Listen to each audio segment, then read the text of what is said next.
Good morning, happy Monday to you, and welcome to Cincy Lifestyle. We're so glad you took a little time to join us, eh, Mona? That's right, Clyde. I hope everybody had a great weekend. I had a pretty good weekend, at least yesterday. You know, we had our first drive-in church service, so it was great.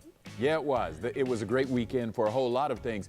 You know, one of the things that happened over the weekend was we observed the anniversary of the D-Day invasion. And that happened in a lot of ways, but here in the tri-state, one of the more obvious ways that happened was sponsored by the Warbird Museum. Yes, folks, that is a P-51 Mustang, if you've never seen one before, and one of those, and what I understand is a Mitchell B-25 bomber, flew over the tri-state this weekend as a salute to all of those who've served in uniform, but in particular those who are survivors of the D-Day invasion. We certainly want to share our congratulations to those who were honored this weekend. You know, Mona, Allie and I went out to the Warbird Museum. There's the B-25. Allie and I went out there, and boy, did we have a great time.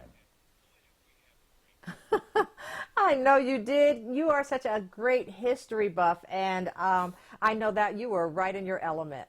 Yes, yeah, as a matter of fact, I was. We both were. We both were. Allie and I are kind of geeky around that, so folks don't know, but we share stuff off of YouTube that we find that kind of plays into that. So, but anyway, it was a great weekend for that. Well, I'm so glad. Hey, guess what, Clyde? Today is National Best Friends Day. Oh, wow. And I am so excited that there's a day to celebrate my best friends. I know. You know, I just give a shout out to Gail, who lives in Detroit, to Lynn, who lives in Atlanta or near Atlanta, to Lloyd, who lives right here in Cincinnati. You know, they are the closest people, you know, to me. I love them so much and known them forever. And I just want to give them a shout out. How about you? What do you like about your best friend? Well, first and foremost, I'm sure my shout out is sitting in my inbox back in the office, so from you. So I can't wait to go back and find that. You know, Mona, what makes Absolutely. Yeah, you know what for me makes a best friend is the fact that they have your back. And they accept you, warts and all. Not everybody who claims to be on your side is in your corner. So I look for folks who are in my corner, warts and all. Because I don't know if you know this, Mona. I'm sure this will surprise you, but I got a ton of warts. Say what? I don't believe that, Clyde, at all. You know, one of the things I like about my best friends, they call you on stuff and they're honest with you. I love that. My friends will say, no, you're wrong, and quote me some scripture, and I just love it. So, best friends, so we salute you today. Yes, indeed. And you know what? You could take your best friend to Ripley, Ohio, because it is a river town with several houses on the National Registry of Historic Homes, including the Thomas Collins House. You know, we were lucky enough to meet up with the owner to hear about how she and her husband have restored the home to its former glory. Take a look. Welcome to the Collins House. We're here in Ripley, Ohio, one of its historic houses right on the riverbank. My husband and I, Jerry, have owned this house for about 35 years now. We'd gone through old houses before, and we were kind of disappointed with what some people had done with them in restoring them. And so when we came across this one, and it had simply been gutted and was ready to be worked on, it really caught our fancy because we felt like we could work on it and try to restore it to the time period that it should have been. We've had 35 years of playing with this house, and the exciting part was that I got to go to auctions and furnish it then. The town is a very small river town, but there's lots of history because of being on the Ohio River, which was the opening to this part of the country. And so there is a lot of history here, and over the years we've found out about all the people that were involved as the abolitionists, and the house that we bought has the plaque on the front that tells you that the person that lived in this side of the house at one point was Thomas Collins, and he was part of the abolitionist cause. This side of the house, as I mentioned, belonged to Thomas Collins, and it would have been divided in at least 2 rooms, and they said he used part of this for his showroom, for his cabinets and things that he made. As you walk through the house here, this opening had been bricked in when the house was divided on 2 sides for 2 brothers, and this doorway was later opened up then so you could go from side to side. We chose to try to redo the house and decorate it and furnish it in more or less the furnishings that would be appropriate to the mid-1800s. So that's kind of been our goal in furnishing the whole house and decorating it. In early days, the doorways in the upstairs would not have had a hallway. It would have simply gone through another bedroom. This floor, when we bought it, had oak 4-inch flooring on it across it, which would have been at a later date than 1820. So when we took that flooring off, here was this flooring underneath that had never been shellacked, never been sealed, never been varnished, and there was dirt in the cracks. So we cleaned it all up and sealed it up. So this is the original floor.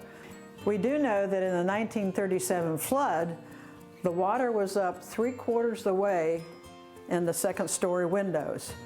Now, it doesn't flood all the time like it used to in the 1800s in the early years, but in 1997, we did have a flood that we had about 2.5 feet of water on our 1st floor. Fortunately, at that time, we had just kind of started our renovations, so we didn't have a lot of things we could worry about then. Well, some of the challenges, because my husband and I basically did it all ourselves.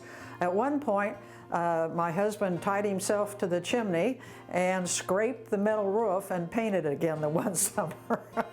Since then, we've had the whole roof replaced professionally, though. Guess he got tired of tying himself to the chimney. Hey, if you watch Project Runway, you probably know we have a local designer who competed in this hit Bravo show.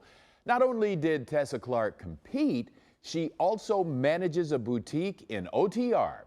Well, we talked to her about her personal line and what it was like being on the national stage. Take a look. I knew that I really wanted to start my own label, and I love Cincinnati, so I've decided to stay in Cincinnati. And I launched my brand, Grind and Glaze, titled after my thesis collection. I describe Grind and Glaze as sort of the juxtaposition between masculine and feminine. Grind is a reference to grinding of grain. My parents owned a water-powered stone grinding flour mill in Greenville, Ohio. My dad's a miller, and my mom is a self-taught ceramicist, so glaze is in reference to that. So sort of raw and refined, and it's very minimal, very wearable, timeless. I want these pieces to last a lifetime in someone's wardrobe. It's important for Tessa and Idlewild to stock and educate ethical and sustainable products. But Around the Shop may not be the only place you recognize her. Tessa is a design contestant on season 17 of Project Runway, taking away valuable lessons from some of the best in the industry. You know, going into a competition like this, I had no idea who the other designers were, and was sort of intimidated because I'm not the fastest sewer. And as I was looking around the workroom, I'm like, oh my gosh, everyone is so talented. My designs are so minimal and simple that I think they could, I was worried that look could read flat on the runway. And it felt really good winning the first challenge. And I think it sort of set, for me, it gave me the confidence to really be true to myself as a designer and stay true to my roots, which I do my best work in that. So Tessa has brought her newfound confidence and skills back to Cincinnati, seeing a bright future for not only herself, but other inspiring young designers.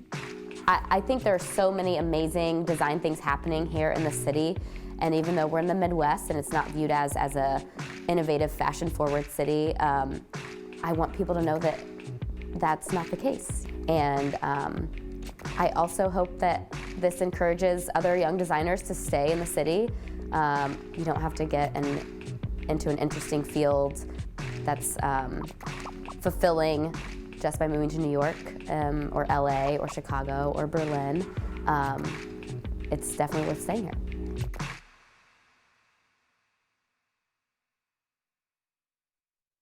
The red season may be delayed, but that won't stop our hometown team from giving back to the community and partnering with Hawksworth Blood Center to do so. And I want to welcome our guest today, Alicia Lipton, who is with Hawksworth Blood Center, and Jim Day from the Cincinnati Reds.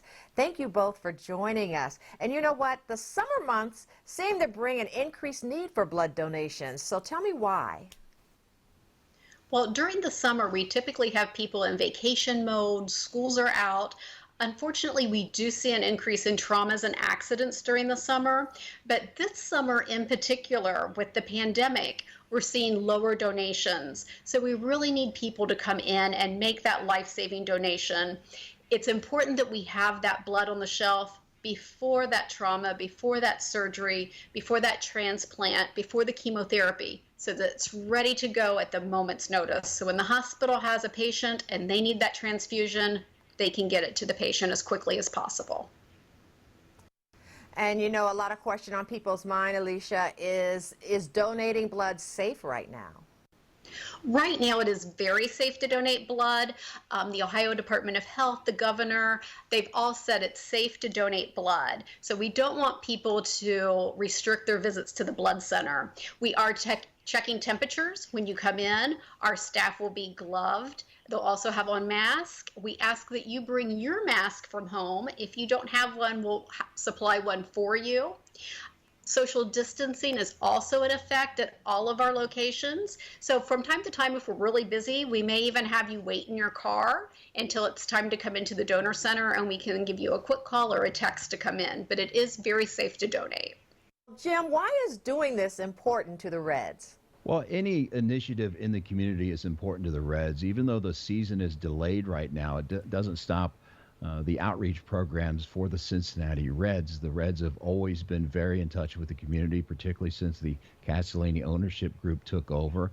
And this comes at a terrific time. As you had mentioned, the summer months brings about more need for donors. And you also combine that with ramping back up surgeries. So the need is there. Okay, you've got a blood donation drive coming up really soon with the Cincinnati Reds, so tell us about it. Well, we've got our 14th annual Cincinnati Reds blood drive coming up. It starts on June the 12th and goes through the 19th. Again, this is our 14th year of doing this, and our partnership with the Reds is phenomenal. It helps us get through those summer months. It's a huge bump to the blood supply, and everybody who donates blood will get a limited edition Cincinnati Reds t-shirt that says "There's no place like home." You do have to make an appointment during this blood drive.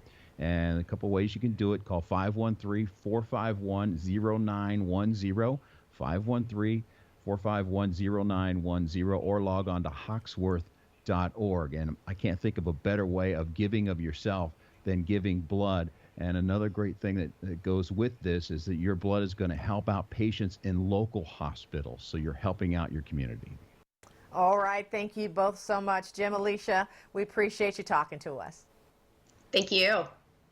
Thanks, Mona. That was really good information, he said. Coming up here on Cincy Lifestyle, we want to make the dads and grads in your life feel special. So we're going to talk to a celebrity lifestyle expert on some things you can do or pick up that will make the graduate or father figure in your life feel the love. Then we'll take you around the block to learn more about one of our wonderful communities here in the tri-state. Join us as we explore Lebanon. All that and more coming your way in just a few minutes. Welcome back. This is graduation season, and Father's Day is coming up on June 21st, so it's time to start thinking about how to honor the dads and grads in your life. And here with us this morning to gift inspirations is celebrity lifestyle journalist and founder of EmilySuggests.com, Emily Foley. Emily, thank you so much, and I apologize for lousing up your URL. But again, thank you for joining us. You know, this graduation season, Father's Day, pretty much unlike anything that people have ever experienced. So can you give us a few ideas about how we can honor dads and grads? Yeah, I think this year it's so important to be creative because things are so different, but that doesn't mean you have to be extravagant. And with the grads in our life, things were so different for them at the end of their school year. It's important just to recognize their achievement. As long as we don't forget them, make sure we recognize them in some way. That's going to be very meaningful for them. Okay, so let's talk a little bit about tips for a great Father's Day celebration. You know, my dad and my husband both love a good steak dinner, so I'm going to turn to America's original butcher, Omaha Steaks. They are a fifth-generation, family-owned business that has been providing all-American grain-fed beef and gourmet foods for 100 years. So they know what they're doing, and for Father's Day this year, Omaha has tender butcher-cut steaks in gift packages that is sure to make any dad happy. Here in front of me, I have the Foley for Father's Day package, so you can see absolutely everything you need for a fantastic family meal to enjoy together, and ordering is really easy. You can just go to omahasteaks.com or one of their 50 retail locations around the country where they have call-ahead ordering and curbside pickup. Okay, now I'm hungry. Thank you very much. But do you have any other ideas you can share for making Father's Day a special day? Absolutely. You know, I think every occasion is all the more special with a delicious bottle of wine. And Napa's Rombauer Vineyard is known for delicious, high-quality wine. They're a family-owned winery, and they make this delicious Zinfandel, which is juicy and smooth and pairs fabulously with food on the grill. I know so many people will be grilling for Father's Day. I know we're making ribs this year, and this Zinfandel is going to be perfect with that. It is under $40 in stores, so it's a great price point. And of course, we need to remember this is for dads. It's for people 21 and up and should be enjoyed responsibly. Other than neckties or tools, any practical gift ideas for Dad?